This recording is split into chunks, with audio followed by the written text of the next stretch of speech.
Hello and welcome back to my channel. Today I want to talk about this beautiful and popular houseplant Aglaonema. I'll cover all the care requirements and tips you need to keep this plant lush, beautiful and growing to its full potential. This is my Aglaonema from when I bought it around 3 years ago. As you can see, it's not a very fast grower, but with the right conditions it can grow faster and bigger. This Aglaonema is the Silver Queen variety, part of the larger group of plants also known as Chinese evergreens.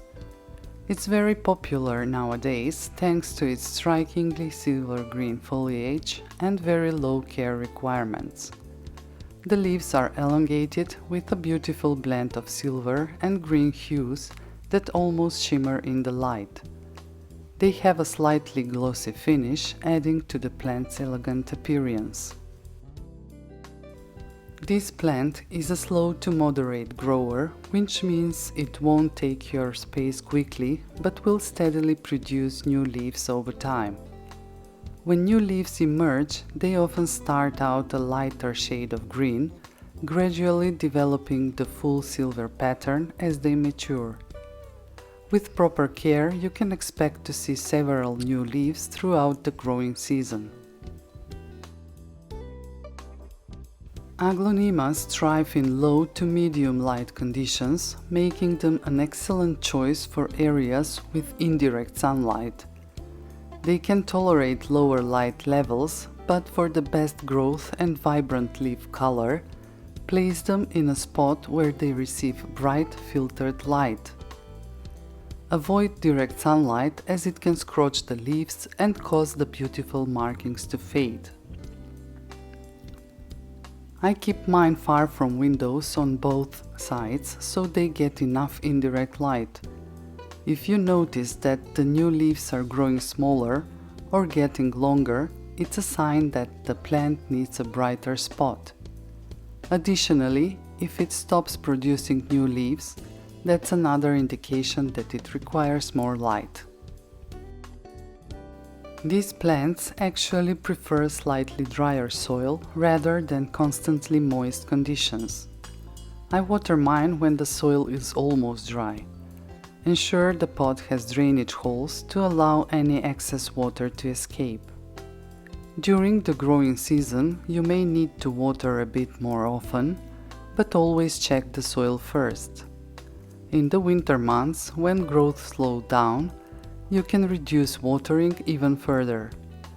It's better to let the soil dry out a bit between waterings, as Aglaonemas are more tolerant to dry conditions than overall wet ones. If you notice the leaves starting to yellow, it could be a sign of too much water. Let the soil dry out completely before watering again. They thrive in warm temperatures, ideally between 65 to 80 degrees Fahrenheit. They prefer consistent temperatures and can be sensitive to cold drafts or sudden temperature changes, so keep them away from vents or open windows in winter. When it comes to humidity, Aglaonemas appreciate a bit more moisture in the air, but they are adaptable to average household humidity levels. If your home is particularly dry, especially during the winter months, consider using a humidifier or placing the plant on a tray of pebbles with water to increase humidity around it. However, they generally do well without extra attention to humidity, making them a great choice for most indoor environments. A sign of low humidity is brown edges on the leaves, so keep an eye out for that as an indicator. Aglaonemas generally need repotting about once every 2 years or when they outgrow their current pot. It's best to repot in spring during the growing season to give the plant a fresh start. When repotting, choose a pot that is 1 to 2 inches larger than the current one and ensure it has drainage holes to prevent water logging. For the soil mix, They prefer a well-draining mix that retains some moisture but doesn't stay soggy. A good mix includes soil, perlite, peat moss, vermiculite or sand. I use my own potting mix, which I prepare for all arid plants. I'll leave a link in the description if you're interested in seeing how I prepare it. If the plant doesn't need a full repotting, you can simply add fresh mix to the top to refresh the soil and provide additional nutrients. After repotting, water the plant thoroughly and place it back in its usual spot, adjusting the light and watering as needed while it adjusts to its new pot.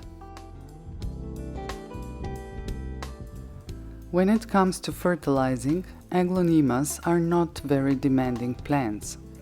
You can fertilize them every 6 weeks during spring and summer, and reduce or stop fertilizing in the winter months. I use an all-purpose fertilizer for green plants, diluted to half of the prescribed dosage. When applying fertilizer, make sure the soil is moist to prevent any potential root burn. Be careful not to apply fertilizer to dry soil. If the plant appears to be struggling or not growing well, you might need to increase the frequency or dosage slightly, but if the leaves are turning yellow or the plant shows signs of fertilizer burn, reduce the feeding amount or frequency.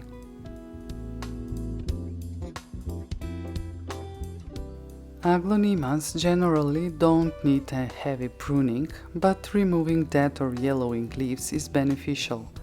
Simply use clean, sharp scissors to trim away any damaged or discolored leaves at the base of the stem. This helps the plant focus its energy on healthy growth and keeps the plant looking neat. You can also prune to shape the plant or remove any stems that are becoming too long or leggy.